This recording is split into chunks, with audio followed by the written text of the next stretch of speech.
Investasi sangat dibutuhkan bagi pertumbuhan ekonomi. Perizinan investasi pun kemudian dipermudah melalui sistem online single submission atau OSS yang mempermudah proses perizinan berusaha. Namun celakanya, bagi Bali yang menggantungkan ekonomi dari pariwisata, kemudahan sistem OSS justru mempermudah terjadinya kerusakan pada alam dan lingkungan.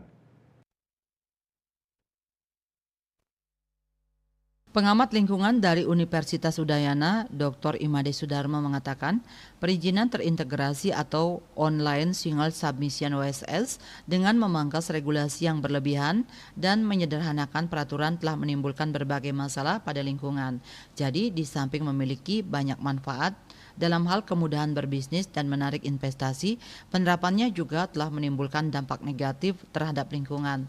Selain itu, kajian AMDAL yang dilakukan pemerintah daerah seringkali tidak dilakukan dengan teliti. Sekalipun investasi telah dilakukan pada lokasi sesuai dengan tata ruang yang ditetapkan daerah, namun tidak menutup kemungkinan pembangunan tersebut terjadi pada area yang sensitif lingkungan.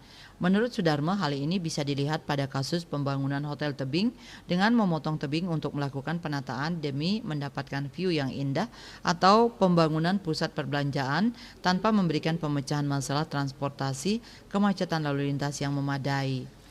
Pengusaha senior Bali, Dr. Panudiana Kun, juga mengemukakan hal yang sama.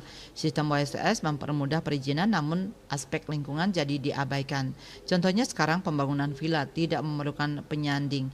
Jadi sudah dapat izin melalui OSS, villa bisa langsung dibangun. Untuk mencegah kerusakan yang lebih parah terhadap Bali karena mudahnya perizinan, Sudarmo dan Panudiana meminta pemerintah menegakkan aturan dengan tegas. Ini artinya perlu ada keseimbangan antara permudahan izin dan perlindungan lingkungan.